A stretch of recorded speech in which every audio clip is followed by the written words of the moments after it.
సృష్టికర్త అయిన దేవుడు మనల్ని ప్రేమించి మన భక్తులు మనకు గ్రహించిన మహాప్రేమ బట్టి తన మహాకృపను బట్టి దేవాది దేవుడికి హృదయపూర్వకమైన కృతజ్ఞతలు సమర్పిస్తూ నేటి పరిశుద్ధ ప్రభు దిన ఆరాధన చేసి కూడి వచ్చినటువంటి నా ప్రియ సహోదరి సహోదరులకి కూడా మన ప్రభువును రక్షకుడైన క్రీస్తు ప్రభు గ్రామైన అందరికీ ప్రత్యేకమైన వర్ణాల శుభాలు సమయంలో తెలియజేస్తున్నాను.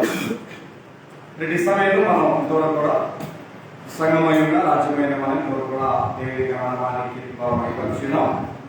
ఈ సమయంలో మన పరిశుద్ధ గ్రంథం నుండి శ్రేష్టమైన దేవుడి మాటలు ఆలోచన చేయబోతున్నాము. దేవుడి అయితే ఈ సమయంలో మనం వినేటువంటి ధ్యానాంశం లేదా వినేటువంటి మాట ఏంటంటే సరే దేవుని యొక్క వాక్యం అనే విషయాన్ని మనం ఆలోచన చేయబోతున్నాం. దేవుని వాక్యము అనగా దేవుని మాట. దేవుని మాట విషయంలో దేవుని వాక్య విషయంలో నేటి క్రైస్తవుల యొక్క తీరు తెలుగు ఎలాగున్నాయో మనకందరికీ తెలుసు. అయితే క్రైస్తవ జీవితాల్లో దేవుని వాక్యం పట్ల దేవుని మాట పట్ల ఎలాంటి స్థితిగతులు ఉన్నాయో మనకు తెలిసిన వారంగా అయితే నేను మీకు ఈ సమయంలో పరిస్థితి చేసినటువంటి వ్యక్తి ఎవరంటే రాజు అయినటువంటి దావీదు యొక్క జీవితంలో అతని యొక్క మనస్సులో అతని యొక్క ఆలోచనలో దేవుని వాక్యం అంటే అతను ఏమనుకుంటున్నాడు అన్న విషయాన్ని నేను మీకు ఈ సమయంలో దర్శించబోతున్నాను. అంటే ఈ వాక్యాన్ని మనం అందరం కూడా రాజు లాంటి దావీదు భక్తులు లాంటి ఆయనకే దేవుని వాక్యం అంటే ఎంత ఆలోచన ఉంటే మరి మనకు ఎలాంటి ఆలోచన ఒప్పందం కావాలనే సంగతిని మనం ఆలోచించమని సమయం. కాబట్టి దేవుని వాక్యము అంటే ఏదో కొనుక్కున్నాం, ఏదో బైబుల్ని బ్యాగులో సొత్తులు పెట్టి మోస్తామని వస్తామని కాకూడదు. కాబట్టి గ్రంథాన్ని కొనుక్కునే మనం, గ్రంథాన్ని చదివే మనం, గ్రంథాన్ని వినే మనము దాని విశిష్టతని ఆ వాక్యాన్ని గౌరవించలేని, సన్మానించలేని, లోబడలేని, అంగీకరించలేని పరిస్థితుల్లో ఉన్న క్రైస్తవులు అందరూ కూడా సరిగ్గా ఆలోచించాలి వాక్యానుసారంగా. అయితే అతడు రాజైన దావీదు దేవుని ప్రజలైన ఇశ్రాయేలీయులను 40 సంవత్సరాలు సుదీర్ఘంగా పరిపాలించినటువంటి ఒక రాజు. ఆయనకు భారం అనేది పైన ఉండొచ్చు. కుటుంబ భారాలు ఉన్నాయి, రాజ్య భారం ఉంది, అధికార భారం ఉంది, పరిపాలనా భారం అనేటువంటి ఎన్నో ఉండొచ్చు. కానీ ఆయన జీవితంలో ఎన్నో ఉన్నా ఆయన జీవిత ఫోకస్ అంతా దేవుని వాక్యం అనేది ఉంది. కానీ మనకు అలాంటి బాధ్యత ఏమీ లేకపోయినా మన జీవితంలో ఫోకస్ అంతా లోకం మీదే ఉంటుంది పరిస్థితుల్లో. కాబట్టి ఆయన జీవితంలో ఆయన వ్యక్తిగతంగా దేవుని వాక్యం అంటే ఎలాంటి పరిపూర్ణత ఆయన మనకు చూపిస్తూ ఉన్నాడో మన ఈ సమయం సందర్భంలో స్పష్టత గ్రంథం నుండి. కాబట్టి నీ వాక్యము అన్నాడు. ఎవరి వాక్యం? దేవుని వాక్యం. నీ వాక్యం అంటే నీ మాట, అంటే దేవుని మాట, దేవుని వాక్యం అనేది నీ వాక్యము ఆకాశమందు నిత్యము నిలకడగా ఉన్నది అని అర్థం. నిత్యము నిలకడగా అర్థం ఏంటి? నిలకడగా అర్థం ఏంటి? స్థిరంగా, కదలకుండా, అంటే నిత్యము ఫరెవర్ అనేటువంటి సందర్భాలు మనం కనబడుతుంది. స్పష్ట గ్రంథము, కీర్తన గ్రంథము 119వ కీర్తన 89వ వచనంలో ఉన్న సారాంశాన్ని మనం ఈ సమయంలో సందర్భంలో పరిశుద్ధ గ్రంథం నుండి కీర్తన గ్రంథము 119వ కీర్తన 89వ వచనంలో ఉన్న సత్యాన్ని మనం ఒకసారి గమనించినట్లయితే లేఖనాలు ఈ రీతిగా మనతో మాట్లాడుతూ ఉంటున్నాయి. 119వ కీర్తన 89వ వచన భాగాన్ని చూడగలరా? యెహోవా నీ వాక్యము ఆకాశమందు నిత్యము నిలకడగా ఉన్నది. ఎక్కడ? ఆకాశమందు. ఎందుకని? ప్రతి మనిషి కను దృష్టి అంటారా ఆడే ఉండాలా. అంటే దేవుని మాట అంత ఉన్నతమైనటువంటి విషయం మనకి అర్థమైంది కనుక 120వ కీర్తన భాగంలో అంటాడు, 120వ కీర్తన భాగంలో అంటాడు, కొండల తట్టు నా కళ్ళెత్తుచున్నాను, నాకు సహాయం ఎక్కడి నుంచి వచ్చింది? యెహోవానే నాకు సహాయం కలుగును. ఆయన ఏడన్నాడు? ఆయన ఆకాశం ఉన్నాడు. కాబట్టి కదా ఆకాశమందు నీవు తప్ప ఉన్నారయ్యా అనేమాట ఆయననే. కాబట్టి ఎందుకు ఆకాశంలో నిత్యము నిలకడగా ఉన్నదంటే మహోన్నతమైనది ఎక్కడున్నాడు? ఆకాశంలో, పరమాకాశంలో, పరమ వాక్యము ఆకాశమందు నిత్యము నిలకడగా ఫలెవర్ అనే మాటలు ఆవేదిక మనసులో ఉత్పన్నమవుతున్న సంగతి మనకు అర్థమవుతుంది. అంటే మనమేమనుకుంటామంటే దేవుని మాటలు మన దగ్గరే ఉన్నాయిగా, మన ఆలోచన మనం తెలిస్తే తెలుసుకుంటాయి, మనం చూస్తే మూసుకుంటాయి మనం అనుకుంటున్నాం. కానీ ఆయన ఏమంటాడంటే నీ వాక్యము ఆకాశము నిత్యము నిలకడగా ఉంది. ప్రజలు మారారు, కాలాలు మారి, తరాలు మారి, జగాలు మారి, మారండి దేవుడు మారాడు. దేవుడి వాక్యం మారదుగా, మనం మారతాం భూమి మీద, ఎన్నో తరాలు వచ్చిపోతాం ఇప్పటిదాకా. కానీ దేవుడి వాక్యం మారిందా? మనుషులు మారారు, దేవుడి వాక్యం మారారు. కాబట్టి ఆకాశమందు నీ వాక్యము నిత్యము నిలకడగా ఉండేది ఆయన ప్రస్తావన తీసుకొచ్చాడు. మాత్రమే కాకుండా ఇవాళ దేవుని వాక్యం అంటే చదవాలన్న తపన తాపత్రం ఎంతమంది జీవితాల్లో, క్రైస్తవ జీవితంలో ఉందట. ఆదివారం దాన్ని మొయ్యడం, ఆదివారం దాన్ని తెరవడం చాలా కష్టంగా ఉన్న క్రిటికల్ పరిస్థితుల్లో ఆయన ఆలోచన చెప్పరా, నీ వాక్యమును ధ్యానించుటకై తెల్లవారుజాములు కాకముందే ఆయన కళ్ళు తెలుసుకుని చూస్తున్నాడంట. దీనికోసం వాక్యాన్ని ధ్యానించడం కొరకు. ఇవాళ ఆదివారం గ్రంథాన్ని తేవడమే కష్టమవుతుంది. ఇవాళ నేడున్న పరిస్థితుల్లో ఫోన్లో చూసుకుంటున్నారు గ్రంథాన్ని. లేకపోతే అసలు గ్రంథాలే తేకుండా ఊపుకుంటూ వస్తూ ఉంటారు ఆరాధన అనే పేరుతో నామకార్థంగా. కరెక్టేనంటారా? కాబట్టి రాజైన దావీదు దేవుని వాక్యం పట్ల అతనుకున్న గౌరవం ఏంటో, మర్యాద ఏంటో జ్ఞాపకం చేస్తారు. ఒకసారి పరిశుద్ధ గ్రంథం నుండి కీర్తన గ్రంథము 119వ కీర్తన 145వ వచనం సత్యాన్ని మనం ఈ సందర్భంలో తెలియజేయగలుగుతున్నా. పరిశుద్ధ గ్రంథం నుండి కీర్తన గ్రంథము 119వ కీర్తన 145వ వచన భాగాన్ని, నీవిచ్చిన వాక్యం ఎవరిచ్చారు? ఆకాశం చూడబడిగా పర్లేదుగా. నీవిచ్చిన వాక్యము నేను ధ్యానించటకై నా కన్ను రాత్రి జాములు కాక మునిపే యేసుడంట తెరుచుకుందును అన్నాడు. దేనికోసం? ఫోన్ చూడటానికా, సినిమా చూడటానికా, లేదా పనికి వెళ్ళడానికా? దేనికి? వండుకు తినడానికా? దేనికి? వేటి కోసం కాదు, రాజ్యం కోసం కాదు, పౌరుల కోసం కాదు, ఆయన వ్యక్తిగతంగా మరొకదానికి కూడా కాదు. ఎప్పుడు తెల్లారితే ఎదురు చూసేది మన ఆలోచనలో చూస్తే పనికి వెళ్ళాలా, బట్టలు కావాలా, భోజనం వండాలా, క్యారేజీ కట్టాలా, ఆ పని చేయాలా, ఈ పని చేయాలా, ఎప్పుడు వెళ్ళాలి, ఎప్పుడు తెల్లారిందని మనం ఎదుగుతాం. కానీ రాజైన దానికి రాజ్యం ఉన్నా, ప్రజలున్నా, పౌరులున్నా అంత అధికారం లేకుండా ఆయన ఏనాడు రాజ్యం యొక్క స్థితి గురించి ఆయన ఆలోచించేది. ఏమన్నాడు? నీవిచ్చిన వాక్యమును ధ్యానించటకై నా కన్నులు రాత్రి జాములు కాక మునిపే చేసుకున్నట తెలుసుకున్నాడట. మనకి దేవుడన్నా, దేవుని పని అన్నా నిద్రను ఎక్కువైంది కదా. దేవుని పని అన్నా, ఆరాధన అన్నా, లేదా సంఘపరమైన కార్యక్రమాలు అంటే మనకి నిద్రను ఎక్కువ ఉంటుంది. అదే మన వ్యక్తిగతమైన పని అయితే, అదే మన వ్యక్తిగతమైన ప్రయాణం అయితే దేవుడి పని అయితేనేమో ప్రశాంతంగా నిద్రపోతున్నారు, ఏం వాళ్ళు చేసుకుంటారు అని. అదే మన పని అయితే లాస్ అవుతేమో, కుంపు అవుతేమో, డబ్బులు రావేమో అని చెప్పి నిద్రపోకుండా పడిగాపులు కాసి మన పనులు మనం చేసుకుంటాం. అంటే స్వామి కార్యమైతే ఒకలాగా, స్వకార్యమైతే ఒకలాగా చేసినటువంటి పక్షపాత ధోరణి మనది. కానీ ఇక్కడ రాజైన దాన్ని మాట్లాడుతున్నాడు, నీవిచ్చిన వాక్యమును ధ్యానించుటకై రాత్రి జాములు కాక మునిపే నా కన్నులు తెరుచుకుందురు అని ఆయన అంటున్నాడు. ఎవరైనా not ordinary man, is a extraordinary man. ఆయన అధికారి, రాజుగా ఉన్న వ్యక్తి అనీపాంతరుడు మాట్లాడుతున్నాడు. అంతమానమే కాదు, కీర్తనల గ్రంథము వ్యక్తి అవసరం లేదు. కీర్తనల గ్రంథము 42వ కీర్తన మనం అంటాడు ఆయన మాట.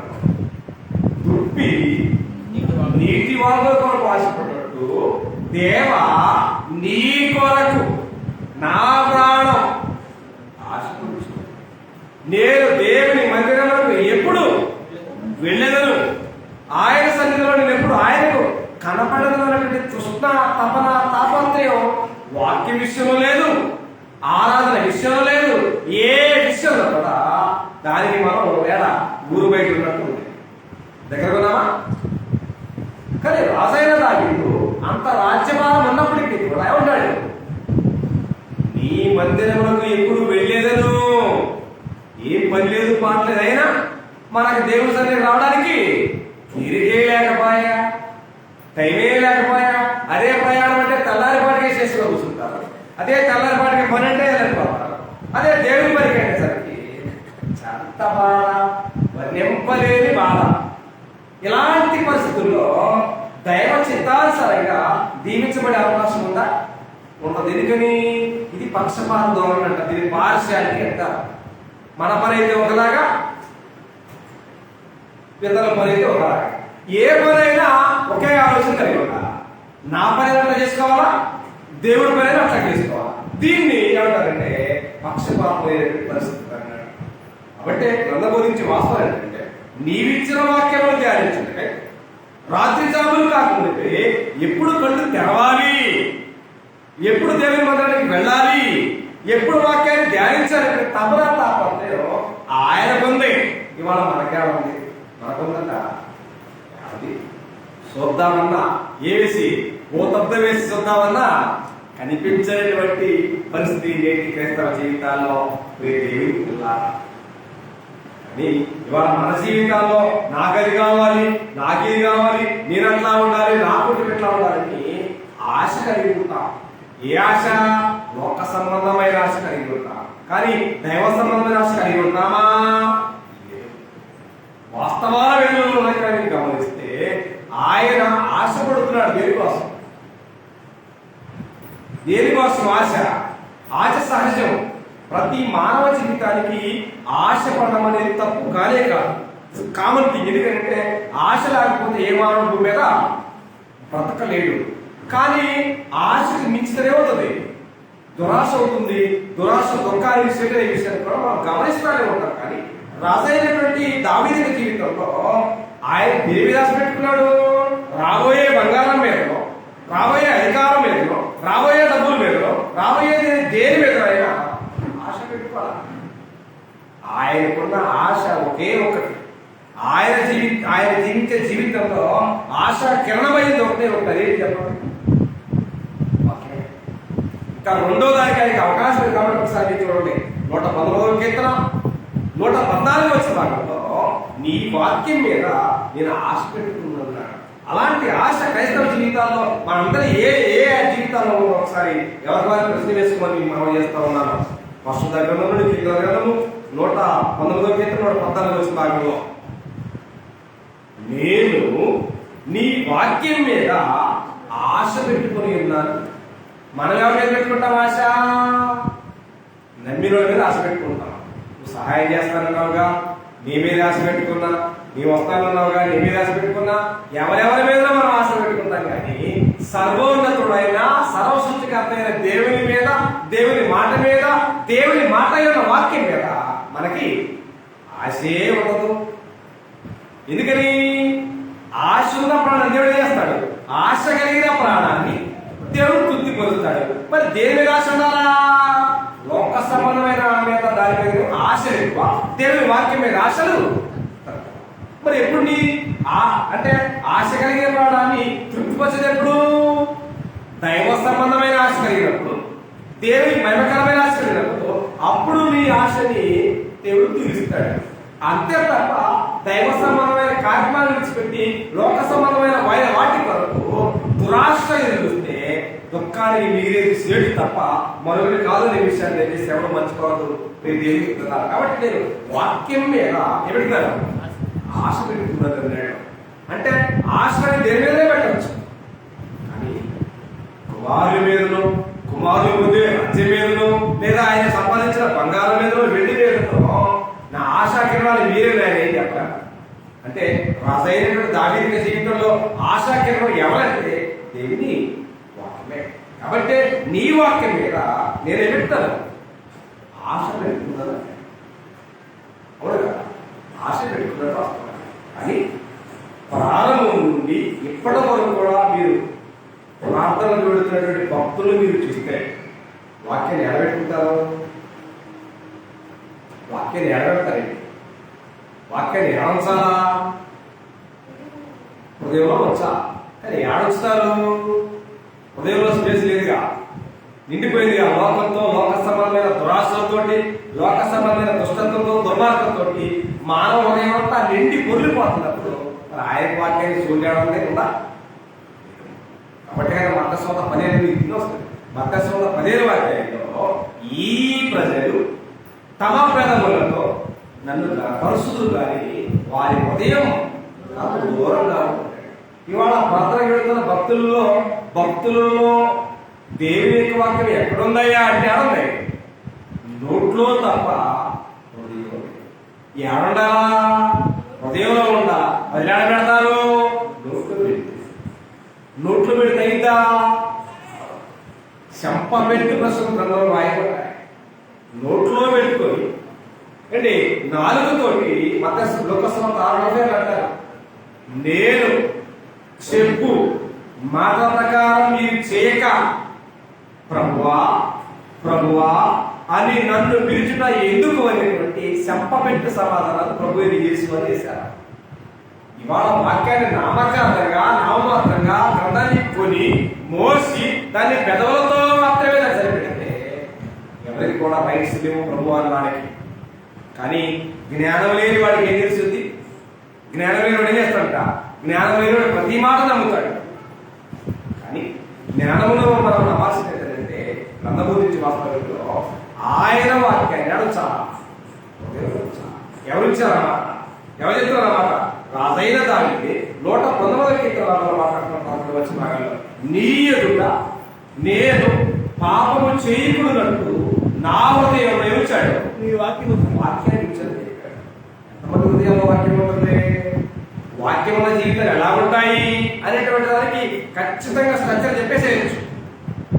ఎందుకంటే మనం ఇక్కడ 2 వాటర్ బాటిల్ పెట్టాం, మనం ఫ్యాన్ వేసిన రూములు పెట్టాం, నీరుతో నింపబడినటువంటి బాటిల్ ఫ్యాన్ వేసినా ఏమొచ్చినా అది కదలదు. అదే ఖాళీ బాటిల్ అయితే ఫ్యాన్ వేయగానే గదంతా తిరుగుతూ ఉంటుంది. ఇవాళ నేడు ప్రార్థనకు వెళుతున్నామని చెప్పుకుంటూ దేవుని వాక్యాన్ని నిలవరంగా హృదయంలో ఏ జీవితం అయితే ఉంచుకోకుండా ఉంటుందో ఆ జీవితాలు ఖాళీ బాటిల్ లాంటివని, చిత్తు కాగితాలు లాంటి జీవితాల విషయం మర్చిపోవాలి. ఎందుకంటే దేవుని వాక్యం నిలవరంగా ఉన్నాం ఏం చేస్తుందా? నీ ఎదుట నేను పాపము చేయకూడనట్టు నా హృదయంలో ఉంచాను, నీ వాక్యాన్ని ఉంచాను. ఏ మానవ జీవిత హృదయాల్లో దేవుని వాక్యం ఉంటుందో ఆ వ్యక్తి దేని దూరంగా ఉంటాడు? పాపాలకు దూరంగా ఉంటాడు. పాపాలకు దూరంగా ఉన్నాడు అంటే ఎవరికి దగ్గరగా ఉన్నాడు? దేవునికి దగ్గరగా ఉన్నాడు, దేవుని మాటకు దగ్గరగా ఉన్నాడు, దేవుని వాక్యానికి దగ్గరగా ఉన్నాడు.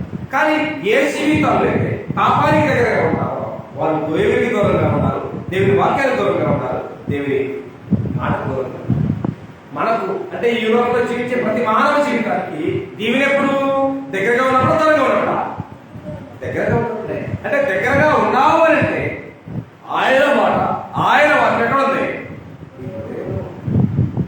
నీ హృదయంలో ఉన్న కారణాన నీవు పాపానికి దూరంగా ఉంటున్నావు అనే విషయాన్ని స్పష్టంగా తెలుస్తున్నావు.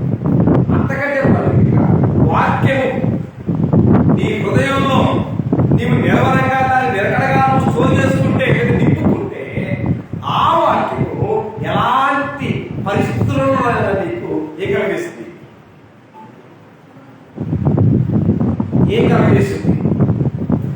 మానవుడు అంటే ప్రార్థన పెడుతున్నటువంటి భక్తులైనటువంటి వారు చాలా మంది అల్టిమేట్లీ పాపం చేస్తూ ఉంటారు. ఏ విధంగా దగ్గర పాపం చేస్తున్నారంటే అర్థం ఏంటంటే వారి హృదయాల్లో దేవుని వాక్యం నిలకడగా లేదు కనుక వారు అల్టిమేట్లీ పాపం చేస్తూ ఉంటారు. చాలా మంది క్రైస్తవులు ప్రార్థన చేయడం పాపం చేయడానికి ఇష్టపడరు. పాపం చేయడానికి ఇష్టపడాలంటే వారి హృదయం ఉంది, వాక్యం ఉంది. ఆ వాక్యం అతనికి ఆమె ఏం చేస్తుంది? దానికి పదే పెట్టి ఏ కారణం చేత ఆ వ్యక్తులు పాపం చేయరు? వాక్యమంటే భయము చేత వారెన్నటికీ పాపము చేయరు అనే మాట నా మాట కాదు, గ్రంథం నుంచి విజ్ఞాపనం చేస్తాను. తెలుసు 119వ కీర్తన 161వ వచనంలో ఉన్న సారాంశాన్ని మనం ఈ సమయంలో చదవబోతున్నాం. పరిశుద్ధ గ్రంథము నుండి కీర్తనల గ్రంథము 161వ వచన భాగాన్ని మీరు చూడగలిగితే, పరిశుద్ధ గ్రంథము నుండి కీర్తనల గ్రంథము 119వ కీర్తన 161వ వచన భాగాన్ని, అధికారులు నిర్నిమిత్తముగా నన్ను తరుముదు, అయినను నీ వాక్య భయము నా హృదయమును నిలుచుచున్నది అన్నాడు. ఏ భయం ఉంది? దేవుని వాక్యమనే భయం, దేవుని మాటనే భయం ఉన్న వ్యక్తి పాపానికి దూరంగా బ్రతుకుతూ ఉంటాడు. పాపానికి దూరంగా బ్రతుకుతున్న వ్యక్తి దేవుని దృష్టిలో ఎలాంటి వాడు? పాపాలకు దూరంగా బ్రతికే వ్యక్తి విశ్వాసి. పాపాలకు దూరంగా బ్రతికేటువంటి విశ్వాసి దేవుని దృష్టిలో ఎలాంటి వాడు? అంటే ఏ కారణం చేత పాపం చేయట్లేదు? అతని హృదయంలో వాక్యం ఉంది. ఆ వాక్య భయం చేత ఆ మనిషి పాపాలకు దూరంగా బ్రతుకుతున్న పరిస్థితి. పాపాలకు దూరంగా బ్రతుకుతున్నాడు అంటే, భయంతో బ్రతుకుతున్నాడంటే ఆమెకి దేవుడు ఎలాంటి వాడు ఉంటాడు? ఎలాంటి వాడుగా ఉంటాడయ్యా అని అడిగితే ఆయన 19వ కీర్తన 9వ వచన భాగంలో, యెహోవా యందైన భయము పవిత్రమైనది. అంటే భయము చేత, వాక్య భయం చేత మనం పాపం చేయలేదు. పాపం చేయని దేవుని పవిత్రుడుగా ఉంటాడు, పరిశుద్ధుడుగా ఉంటాడు. కాబట్టి ఆయన ఎలాంటే నిత్యము నిలుస్తాడు అని చెప్పచ్చు. ఎక్కడ నిలిచేది? ఎక్కడైనా, ఎప్పుడైనా, ఎలాగైనా ప్రార్థన అంటే పాపము లేని వ్యక్తికి ఎప్పుడు పిలిచినా ఆయన పలికే దేవుడు తప్ప చెవులు మూసుకుని దేవుడు కాదు. ఇప్పుడు పాపము చేయని వ్యక్తి పరిశుద్ధుడుగా, పవిత్రుడుగా ఎప్పుడు మొరపెట్టినా ఆయన ప్రార్థన దేవుడు వినే దేవుడు ఆయన. అదే పాపం చేసిన వ్యక్తి నువ్వు ప్రార్థన చేసినా, అరిసినా, కేకలేసినా, ఏరంకెలేసినా మీరు ఎందుకని? పాపుల మనవి దేవుడు ఆలకింపుడు అనేటువంటి నగ్న సత్యాన్ని ప్రభువైన యేసు యోహాను 9:30 చెప్పేశారు. కాబట్టి నిజంగా మన జీవితాల్లో పాపం అనేది లేకుండా ఉండాలంటే మన జీవితాలకు కావాల్సినది డబ్బా, బంగారమా, కిరీటమా, కీర్తులా, కనకాలంటే నీకు కాదు. ఏం కావాలంట? నీ వాక్య భయం నా జీవితంలో ఉన్నంత కాలం నేను పాపాలకు దూరంగా బతకగలను అనే మాట హృదయాలు చెప్పగలుగుతున్నారు. కానీ మన జీవితంలో మనం కూడా బాప్తిజం పొందిన తర్వాత చాలా మంది పాపాలకు దగ్గర అవుతున్నారు, పాపాలకు బానిసలు అవుతున్నారు. కారణం ఏంటంటే దేవుని మాట అన్నా, దేవుని వాక్యం అన్నా భయం అనేది లేకపోవడం కారణం. దానికి దేవుడు ఉత్తరవాది కాడు. కాబట్టి రాజైన దావీదుకే ప్రపంచమంతా భయపడాలి కదా, ఇశ్రాయేలు సమాజం అంతా భయపడాలి. దేనికి? ఆయన రాజు కాబట్టి ఆయన ఏం చెప్తాడో అది ఆయన శాస్త్రం అంతే కదా. ప్రపంచమంతా ఆయన భయపడతా ఉంటే ఆయన మాత్రం దేవుని మాటకి, దేవుని వాక్యానికి భయపడుతున్న పరిస్థితి. ఎందుకని? ఆ భయపడుతున్న కారణాన్ని బట్టి యెహోవా యందైన భయము పవిత్రమైనది, అది నిత్యము నిలుస్తుంది అని చెప్పుకొచ్చాడు ఆయన. రాజైన దావీదు కూడా పొరపాటు చేశాడు. పొరపాటు ప్రతీక ఎదురయ్యింది. అవును కదా? అంటే రాజైనటువంటి దావీదు పాపం చేశాడని, పొరపాటు చేశాడనే వ్యక్తి నాతాను ప్రవక్తలు వస్తే ఏమనుకున్నాడు? నాతాను ప్రవక్తలను భావించలేదు. దేవుని మాట, దేవుని వాక్యం ఈ రీతిగా నా జీవితాన్ని మార్చుకోమని హెచ్చరిస్తుందనే విషయాన్ని గుర్తెరిగి ఆ వ్యక్తి రియలైజ్ అయ్యాడు తప్ప, నేను రాజుని, నువ్వు నాకు చెప్పొద్దాడు కూడా ఈ 2 ముక్కలు ఏమి చెప్పాడా? నిజమైన జీవితానికి లేదా నిజమైన మానవత్వానికి మనిషికి ఏం కావాలా? కామన్గా పొరపాటు చేయడం కామనే, దాని గురించి పెద్ద ఇబ్బంది లేదు. పొరపాటు చేయడం, పాపం చేయడం అనేది కామన్ థింగ్. అయితే ఆ పాపాన్ని లేదా ఆ లోపాన్ని ఏం చేసుకోవాలా? సరిదిద్దుకోవాలి. దాన్ని ఇంగ్లీష్లో రియలైజ్ అంటాడు. ఆ ఆ వ్యక్తి ఏమయ్యాడంటే తన జీవితంలో లోపం ఏంటో ఎవరు నాతాను ప్రవక్త వచ్చి చెప్పేదాకా అతనికి అర్థం కాలేదు.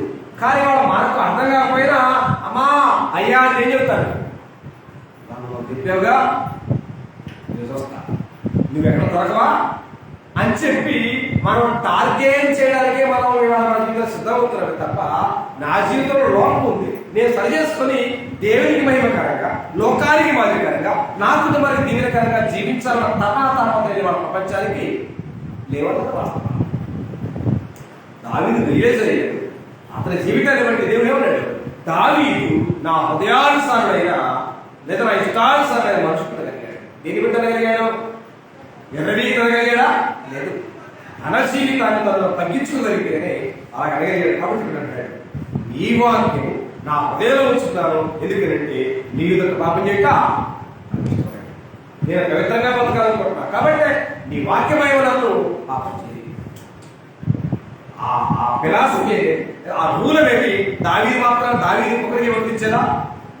అందుకు వాక్యమయం వల్ల ఏ వ్యక్తి దేవునికి వ్యతిరేకంగా పాపం చేయలేడు, చేయలేరు. అదే బైబిల్ అనే వ్యక్తి చేస్తాడు, అల్టిమేట్లీ పాపం చేస్తాడు. ఎందుకంటే పొరపాటు చేసేది వేరు, కావాలని అలవాటు ప్రకారం చేసేది వేరు. చాలా మంది అలవాటుగా చేస్తూ ఉంటారు, పొరపాటుతో కాదు. అలవాటు చదువు ఏంటంటే కావాలని చేస్తుంటారు అన్నమాట. పొరపాటు అంటే తెలియకుండా అన్ఫార్చునేట్ జరిగేటువంటి పొరపాటు, కావాలని చేసేది అలవాటు. కాబట్టి అలవాట్లకి దేవునికి సంబంధం లేదు. కాబట్టి రాజైన దావీదు ఇట్లా వెళ్ళాడు, సల్లగారికి మేడెక్కాడు, కంట్లో పడింది, తిరగలో పడింది. అయినా సరే నువ్వు చేసిన పొరపాటు అయ్యా కాదు, నువ్వు రాజు అయినా మరొకడైనా rule is rule, rule for all. కాబట్టి దానిలో రాజును కూడా దేవుడు అటెంప్ట్ చేయడు. కాబట్టి సామాన్యులకే మనమేంత అన్న విషయాన్ని మనం గమనించాం. కాబట్టి అక్కడ నేను పాపం చేయకున్నట్టు నాకు నేను ఏమిచ్చాను, నీ వాక్యం ఉంచుకున్నాను, నీ వాక్యమైన చేత నేను వాక్యంలోనే ఉంటున్నాను. అంత మాత్రమే కాకుండా ఆ వాక్యం అనేది హృదయంలో ఉన్నప్పుడు ఆ వ్యక్తి ఏ దుష్ట మార్గాల్లోనికి నడవడానికి ఏమున్నప్పుడు వాక్యం మన మదిలో ఉన్నప్పుడు, మన హృదయంలో ఉన్నప్పుడు మనం ఎప్పుడు కూడా దుష్ట మార్గాల్లోకి వెళ్ళాలని ఆలోచన చెయ్యం. ఒక్కసారి కీర్తన గ్రంథము 119వ కీర్తన 101వ వచ్చిన భాగాన్ని మనం ఈ సమయం చదవబోతున్నాం. దేవుని పిల్లలారా, పరిశుద్ధ గ్రంథం నుండి కీర్తన గ్రంథము 119వ కీర్తన భాగాన్ని మనం ఒకసారి చదవగలిగితే 101వ వచ్చిన భాగంలో 119వ కీర్తన 111వ వచ్చిన భాగాన్ని 101వ వచ్చిన భాగాన్ని ఏముంటాడంటే, నేను అంటే దావీదు అనే నేను యెహోవా దేవుడు అయిన నీ వాక్యమును అనుసరించినట్టు దుష్ట మార్గములలో నుండి నా పాదములను తొలగించుకొనుచున్నాను అన్నాడు. అది వ్యక్తిగతమైందా లేకపోతే ఎవరైనా డైవర్ట్ చేసిందా? నేను గాని మీరు గాని మరెవరు గాని దుష్ట మార్గాల నుంచి మన పాదాలని, దుష్ట మార్గంలో నుంచి మన మనస్సుని, దుష్ట మార్గంలో నుంచి మన జీవితాన్ని తిరిగి తప్పించుకునేటువంటి అథారిటీ ఎవరు ఉంది? సెంట్రల్ బోర్డుకు ఉందా? స్టేట్ బోర్డుకు ఉందా? ఏం కాదు. ఎవరు బోర్డుకు ఉంది? మన వ్యక్తిగతమైనటువంటి సంగతి. దేవుని వాక్యాన్ని వింటున్నాం కనుక క్రైస్తవులుగా ఉన్న మనం, దేవుని పిల్లలుగా ఉన్న మనం, మన సహవాస ధోరణి ఏ మార్గంలోకి పెడుతుంది? దుష్టత్వానికి పెడుతుందా? మంచిలోకి పెడుతుందా? మేలుకి వెళుతుందా?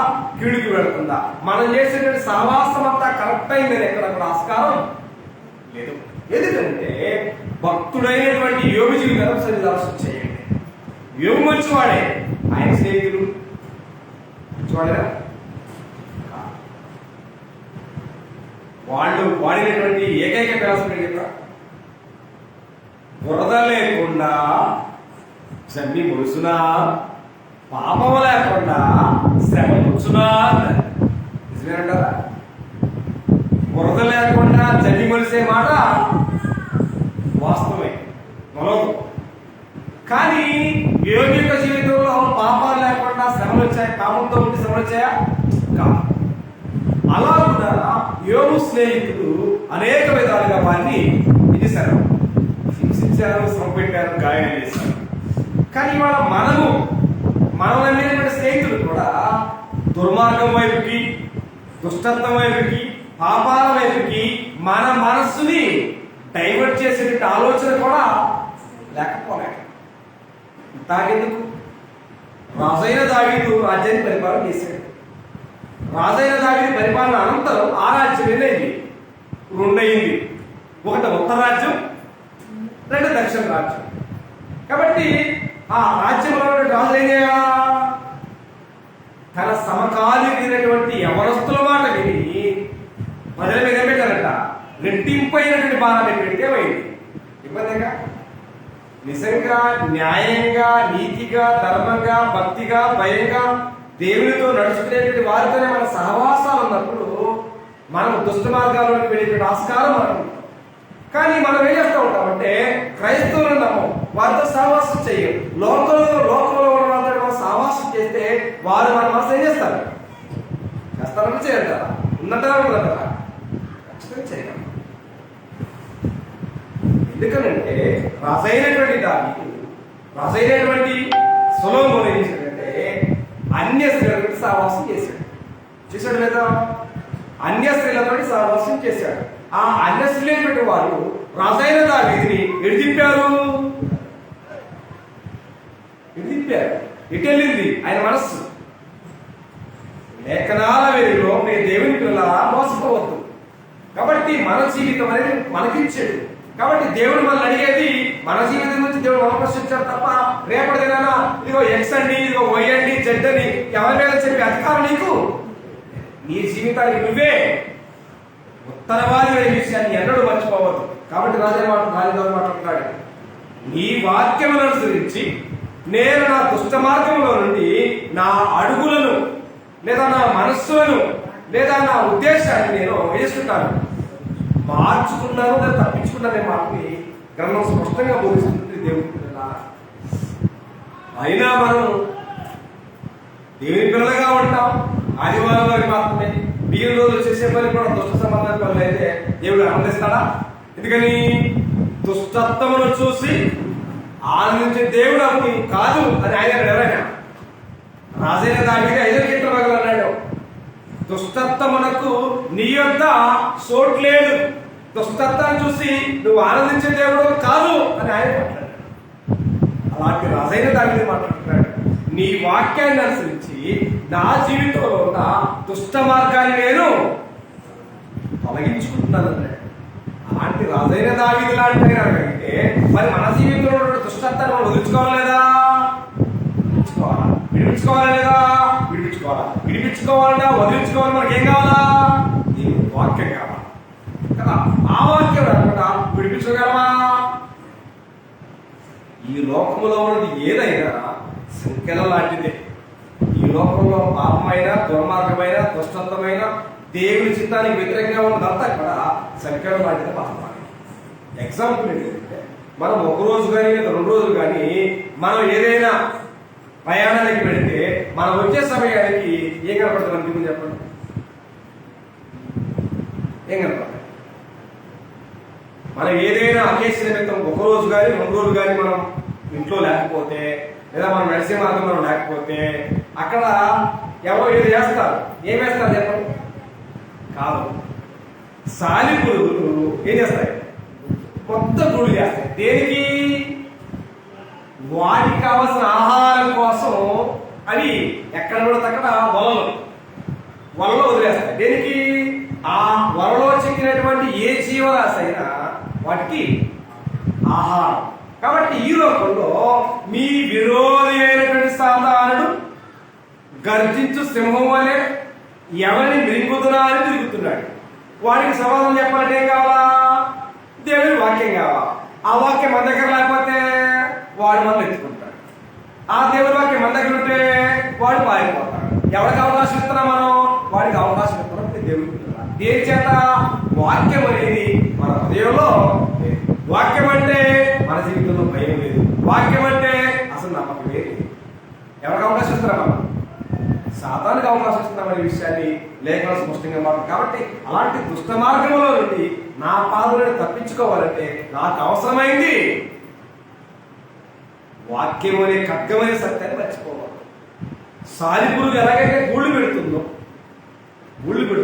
ఇవాళ సాతానుడు కూడా మనకు అనేకమైన శోధనలు, అనేకమైన ఆశలు మన ముందు పెడతాడు.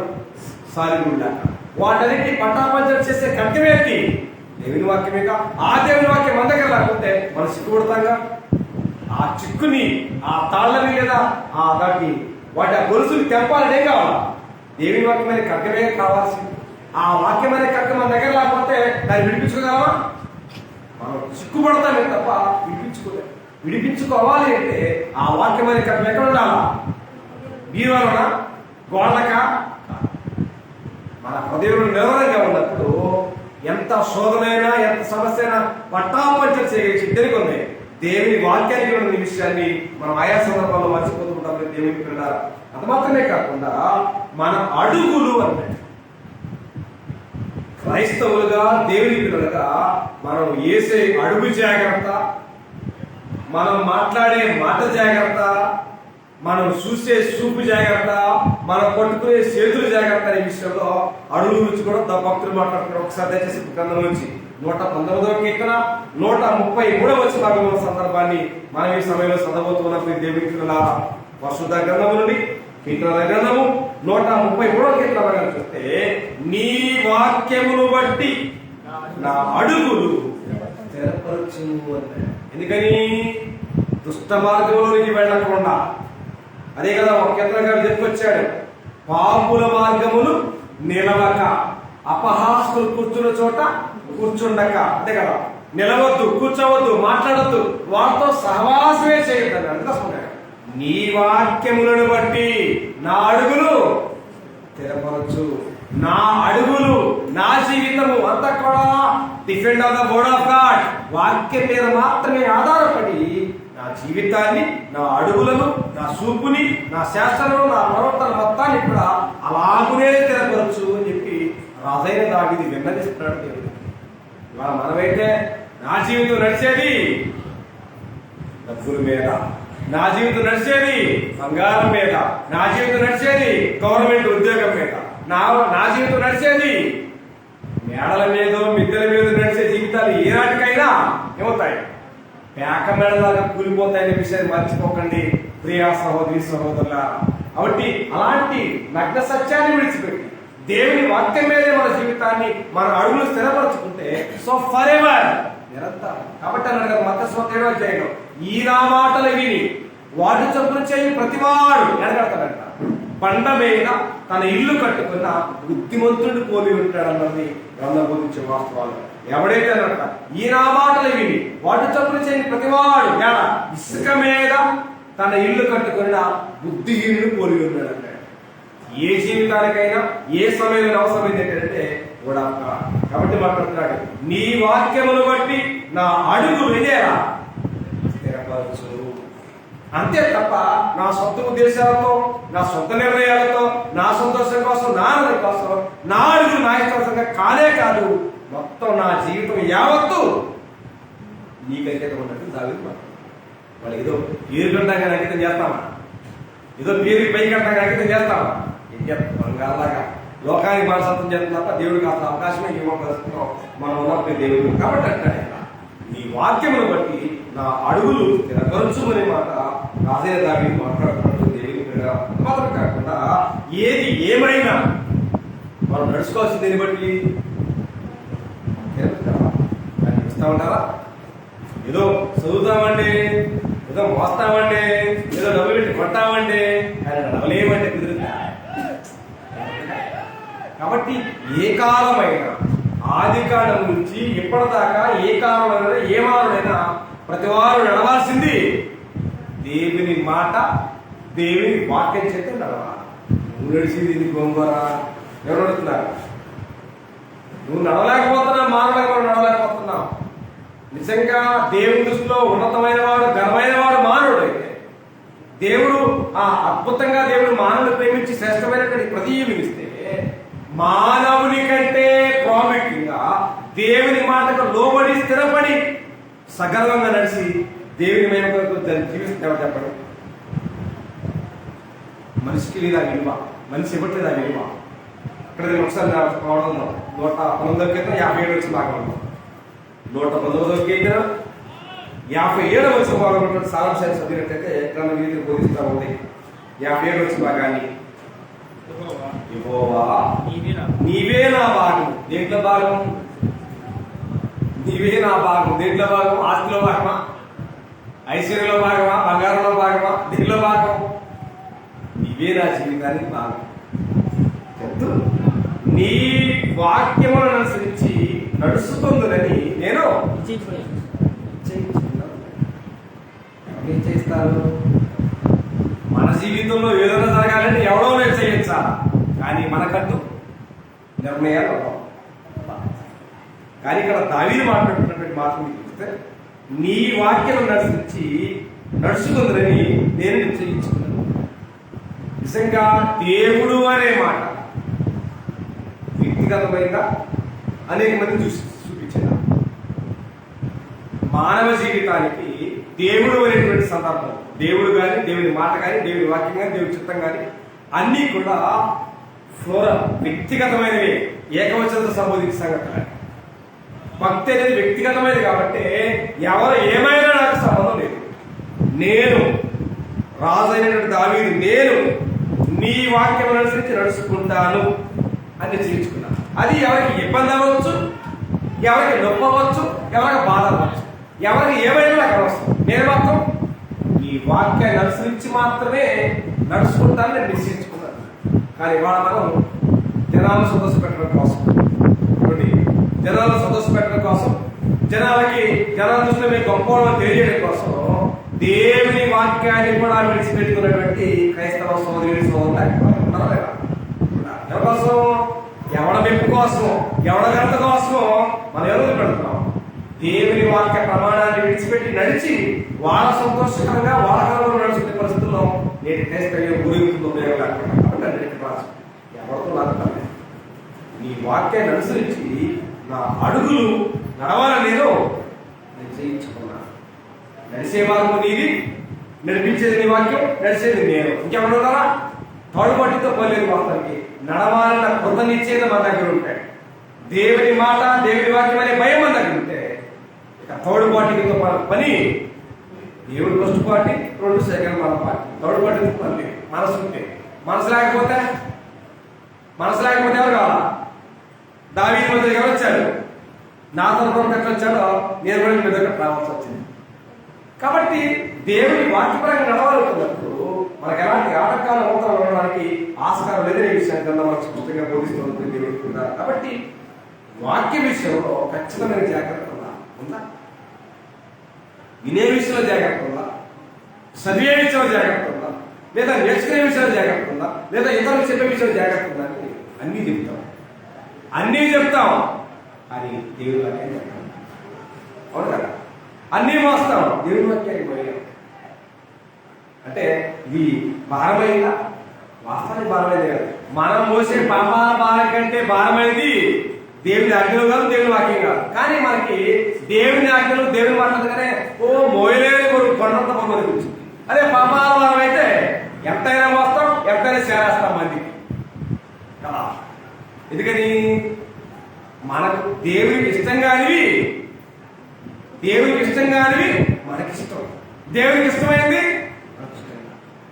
ఇందుచేత సమాజం అంతా దేవునికి దూరం అవుతున్న దుర్దినాల్లో నేటి క్రైస్తవ ప్రపంచం అవుతుంది దేవుని. కాబట్టి నేను జాగ్రత్తగా నడుచుకుంటాను. దేని బట్టి? ఒక మనిషి యొక్క ప్రవర్తన, ఒక మనిషి యొక్క నడత, ఒక మనిషి యొక్క చూపు, ఒక మనిషి యొక్క శాస్త్రాలు శుద్ధి ఏమిటి చేస్తారు? ఇల్లు మురికైంది అనుకోండి, ఇల్లు మురికైతే శుద్ధి ఏమిటి చేస్తారు? రాయిని పెట్టు, లేదా ఫ్లోర్ క్లీనింగ్ ఏదో ఉంటుంది దాన్ని పెట్టి తుడిచి గుడ్చి శుభ్రం చేస్తారు. మానవ జీవితాన్ని శుద్ధి చేయడానికి వాడేదేంటి? యాసిడ్ వాడదామా, పినాయిల్ వాడదామా, గ్లిసరిన్ వాడదామా? ఏమన్నా ఒకసారి కీర్తన గ్రంథము 119వ కీర్తన భాగంలో చెప్పండి. 9వ వచనం చూడండి. కీర్తన గ్రంథము 119వ కీర్తన 9వ వచన భాగంలో మాటలు రాయబడ్డాయి. 119వ కీర్తన 9వ వచన భాగాన్ని యవ్వనస్తులు దేని చేత తమ నడత శుద్ధిపరుచుకుందు. వ్యవస్థలేనా శుద్ధి చేసుకోవాల్సిన వ్యవస్థలేనా?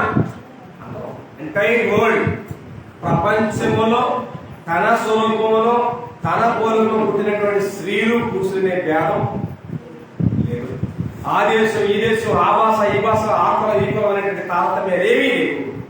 ఎంటైర్ వరల్డ్, ప్రపంచంలో మానవులుగా తన స్వరూపంలో తన పోలికలో పుట్టిన ప్రతి వారు కూడా ఇదేరట, తమ నడతని శుద్ధి చేసుకోవాలి. శుద్ధి చేయడానికి ఇప్పుడు వాడతారు. ఏమడతారు? భౌతిక సంబంధం గృహానికి అయితే వినాయకులు వాడారు, బాగుంది. క్లీనర్ వాడతారు, బాగుంది. కానీ ఆత్మ సంబంధమైన మానవ జీవితాన్ని నడతను శుద్ధి చేసుకోవడానికి ఏ వాడదాం? ఇప్పుడు దాకా మన అవసరం ఏం కాదు. ఏ వాడాలా? వాక్యాన్ని వాడాలా. మనిషి జీవితంలో ఇష్టమైనదే దేవుడు, అవకాశం లేదే దేవుడు కదా. శుద్ధి అయిందా?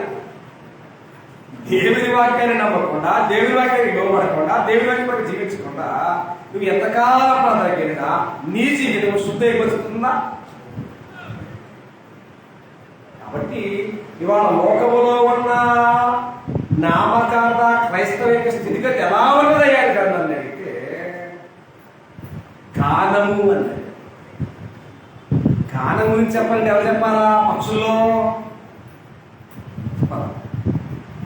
గానము అనేదాన్ని, పాట అనేటువంటి దాని గురించి చెప్పాలంటే ఎవరు చెప్పాలా? ఓకేలా చెప్పాలా?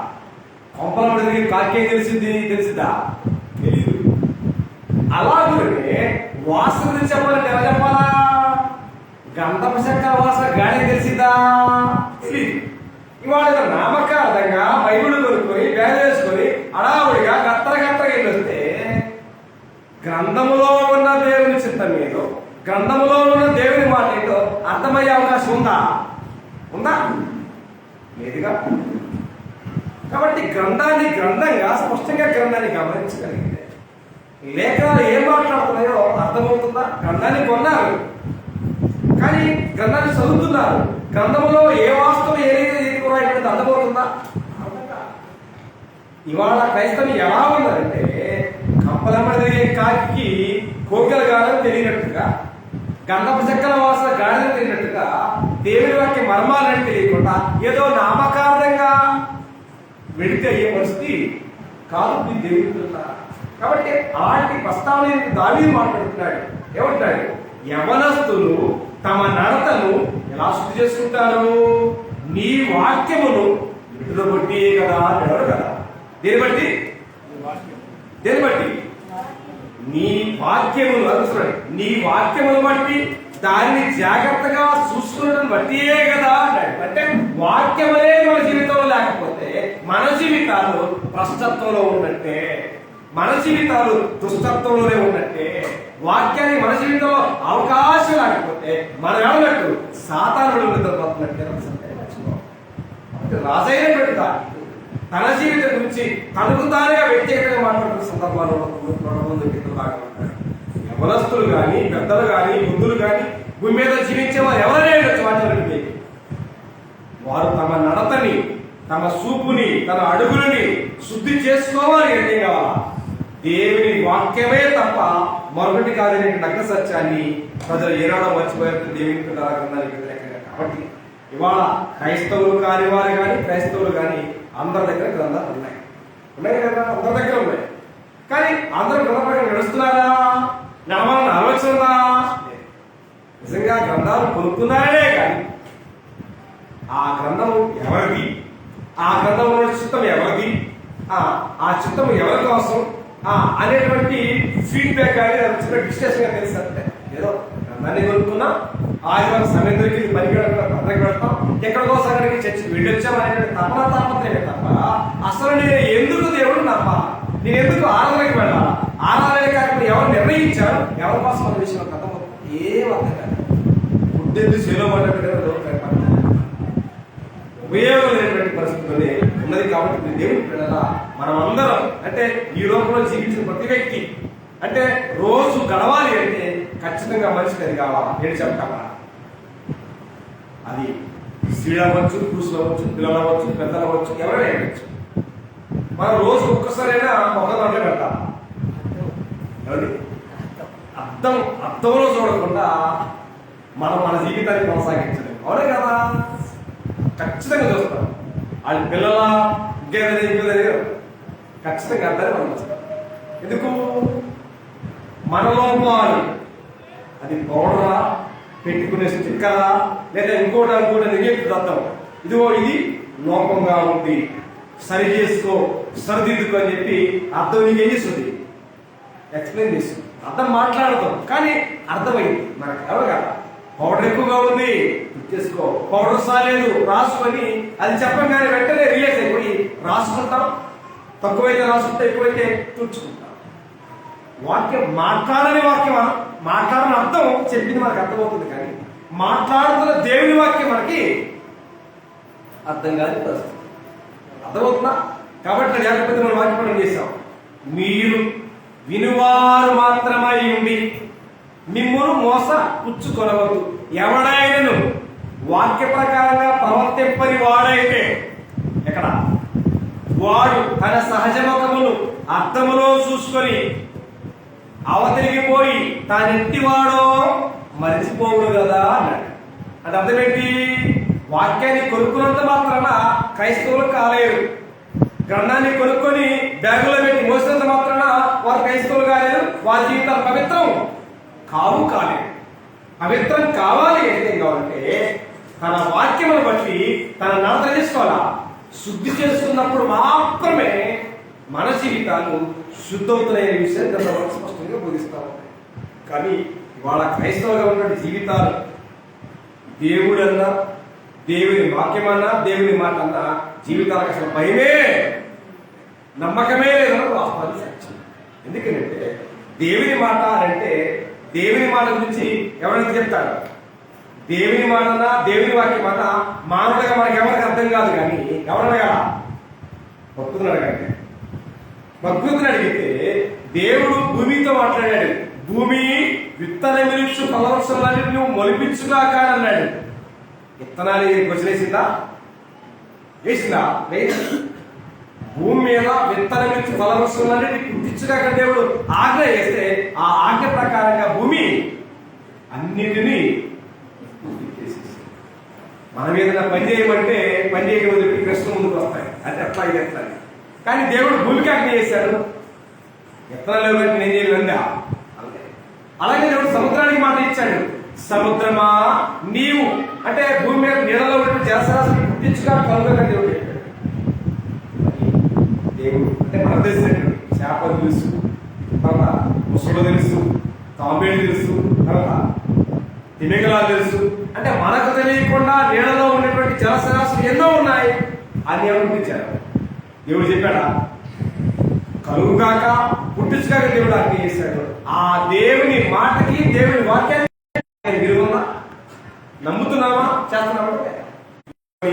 మొయ్యాలి కాబట్టి ఆదివారం ఆచారంగా ఆ అమ్మయ్య మేస్తుందని చెప్పి ఆచారం కోసం మనం చర్చలు పడుతున్నాం తప్ప బైబుల్లో మోసేటువంటి బైబుల్లో ఏమున్నదో ఎంత ఉపయోగం?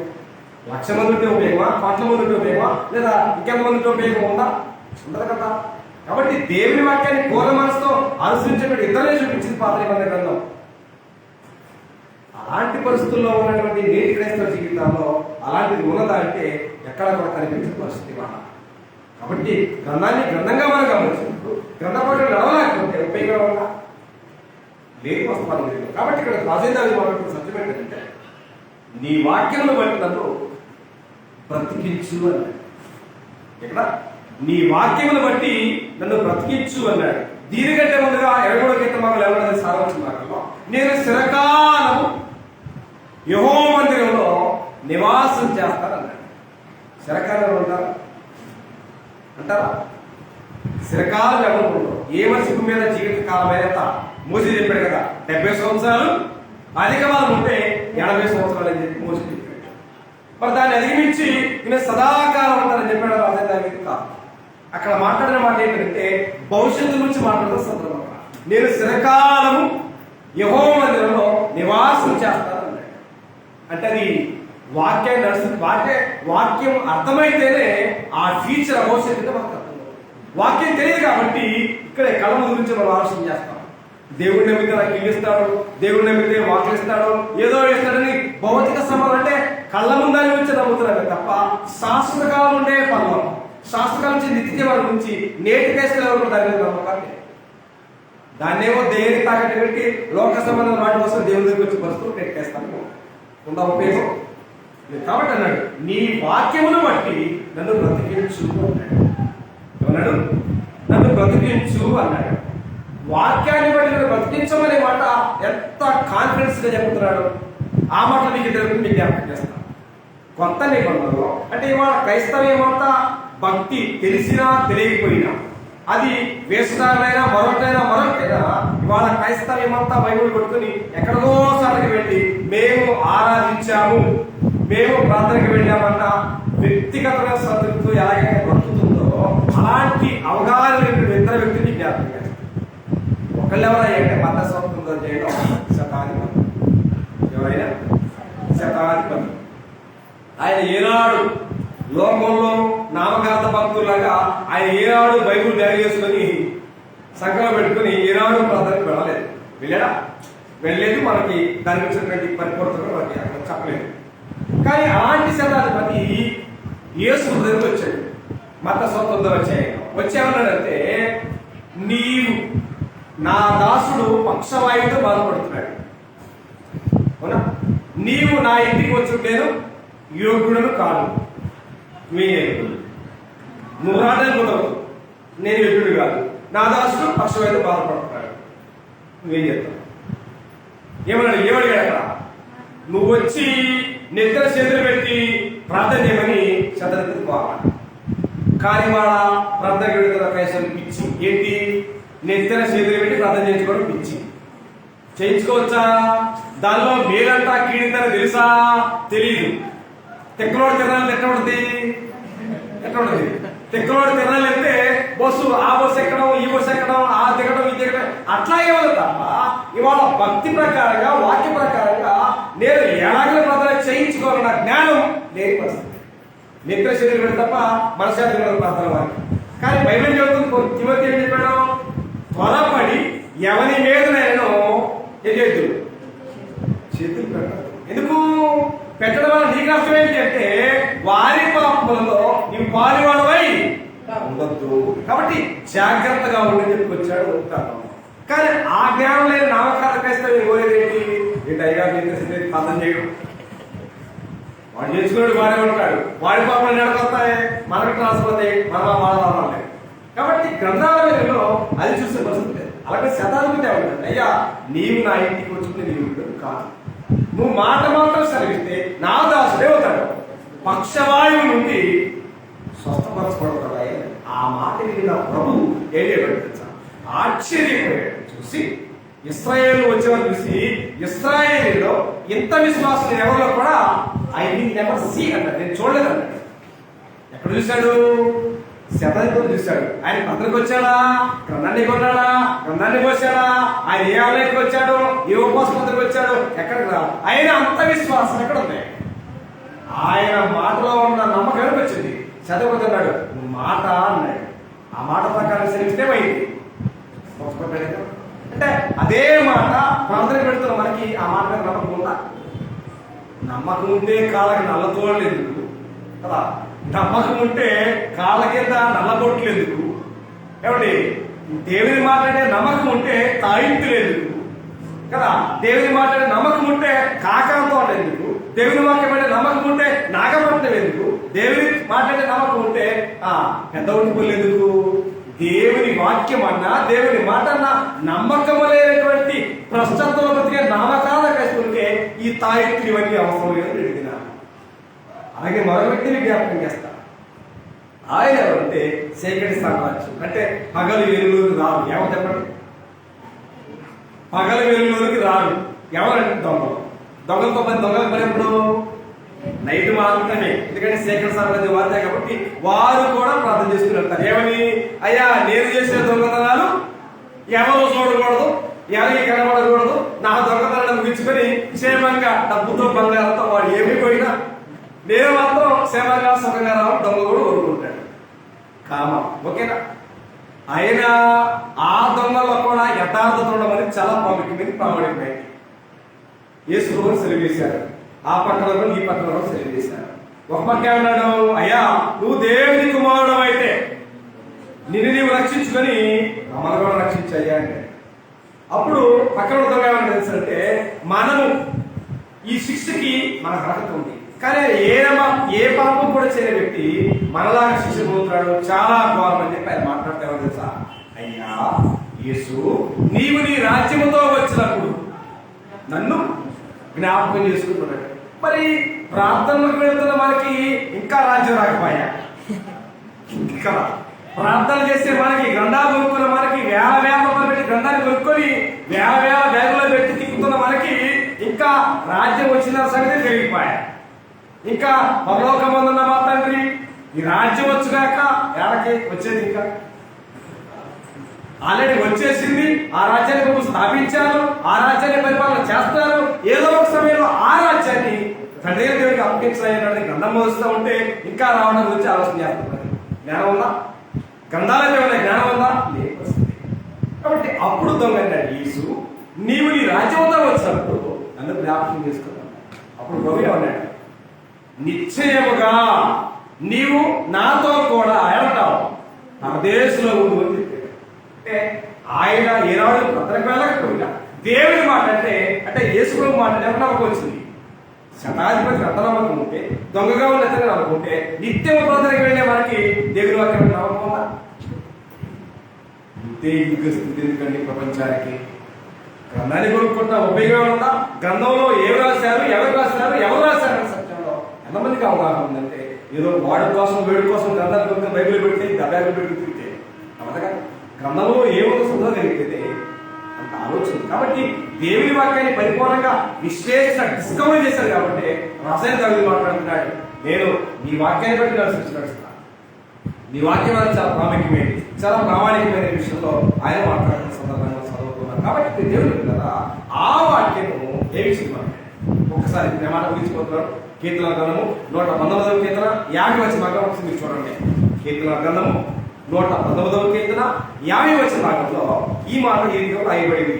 పరిశుద్ధ గ్రంథంలోని కీర్తన గ్రంథము 119వ కీర్తన 50 వచ్చిన భాగంలో, నీ వాక్యము నన్ను బ్రతికించి ఉన్నది, నా బాధలలో ఇదే నాకు నెమ్మది కలిగించుతున్నది అన్నాడు. కలిగించింది వేరు, కలిగించుతున్నది అన్నది ఎప్పుడు భూత భవిష్యత్తు వర్తమాన కాలంలో ఏ సమయానికి సంబంధించింది? కలిగించుతున్నది అంటే నెమ్మది అనే మాట ఇహ సంబంధమైందా, పర సంబంధమైందా, భౌతిక సంబంధమైందా, ఆత్మ సంబంధమైందా?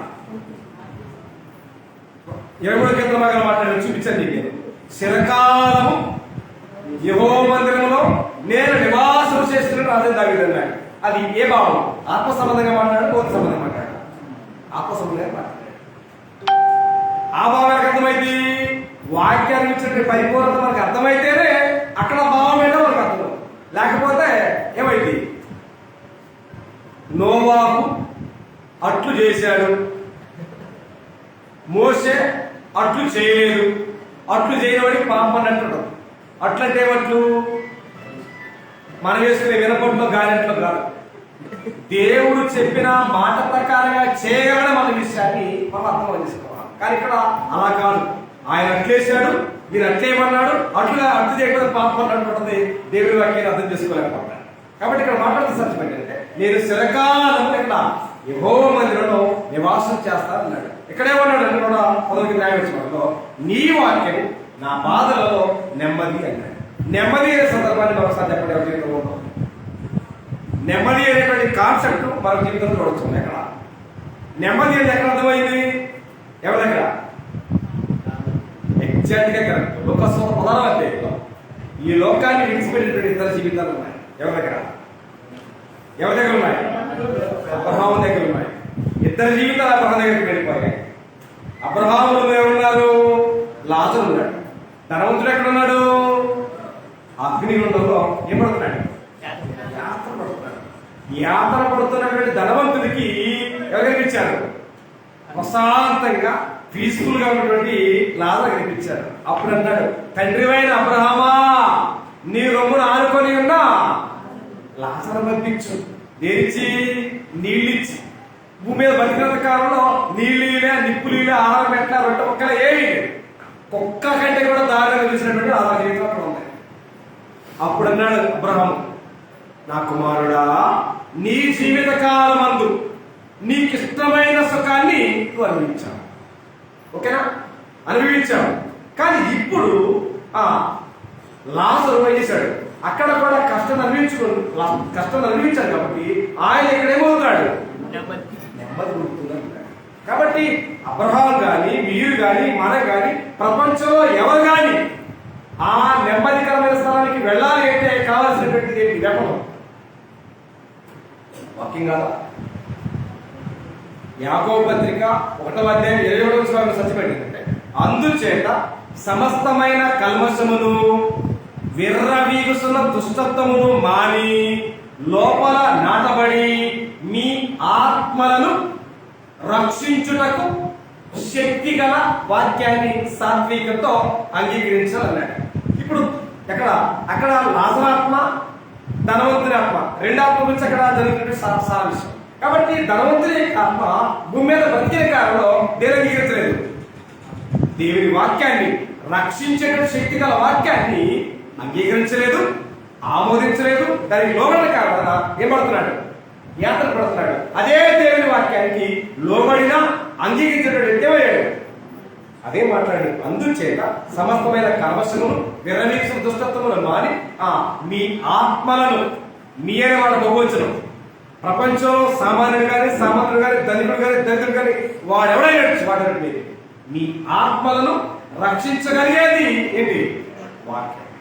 ఆ వాక్యాన్ని ఎలాగంట? హృదయపూర్వకంగా, సాత్వికంగా అంగీకరించగలిగితే మనం ఆ నెమ్మదిని పొందగలుగుతాం. ఇక్కడ వాక్యాన్ని అంగీకరించలేని ఏ జీవితమైనా పడాల్సింది దానికి లాజరైన విషయాన్ని ధనవంతుని మర్చిపోవాలి. యాతన పడుతున్నాడు కాబట్టి యాతన పడాలా, ఆ నెమ్మది పొందాలన్నది ఎవరి చేతిలో ఉంది? మన చేతుల్లోనే ఉంది. ఆ చేతుల్లో ఉన్న వాక్యం దేవుడు మనకిచ్చాడు. ఈ వాక్యమే నిర్ణయిస్తుంది. నువ్వు వాక్య ప్రకారం నడవగలిగితే నీ జీవితము నెమ్మది పడుతుంది. ఇక్కడ వాక్యాన్ని ఎక్కడ వదిలి పెడితే అగ్ని అగ్ని కూడా వదిలి పెడతాడు. తరతరాలు యుగాల అగ్ని పొందాలి. ఎక్కడ శ్రమలకైనా చచ్చిపోతే పోతాయి, కానీ అక్కడ యుగాలు మారేదేమీ లేదు. తరాలు మారినా, యుగాలు మారినా అక్కడ అగ్ని కూడా మాత్రం జీవితాలకు మారదు. కాబట్టి అక్కడికి వెళ్లకుండా ఉండడానికే దేవుడు నా వాక్యము లేదా నా మాట ఏమన్నాడు? గ్రంథంలో నా మాట అగ్ని వంటిది కాదా అన్నాడు. దాన్ని విడిపెట్టి మనం పొందాం 200, 300, 500 కాబట్టి కాదు. అక్కడ మనకి వాక్యాన్ని పొందాం, అది అగ్ని వంటిది. ఆ అగ్ని వంటిది అన్నా దేవుని మాట అగ్ని వంటిదనే భయం ఉంటే ఆ అగ్నిగుండానికి వెళ్ళకుండా ఇక్కడ మనం జాగ్రత్త చేసుకుంటాం. దేవుని మాట అగ్ని వంటిది అన్న భయం అనుకుంటే ఎక్కడ అగ్నిగుండానికి వెళ్ళకుండా మనం జాగ్రత్త చేసుకుంటాం. దేవుని వాక్య అగ్ని వంటిది కాదు అని ఎవడైతే ఎక్కువ వాడు తన జీవితాన్ని జాగ్రత్త చేసుకోడు. వాడు వెళ్ళాల్సింది అగ్నిగుండానికి. ఆ అగ్ని ఎదురు మాట్లాడాడు. అగ్ని భద్రం చేయబడుతుంది, సిద్ధపడి చేస్తాడంటే జనం కోసం. ఎవరి కోసం?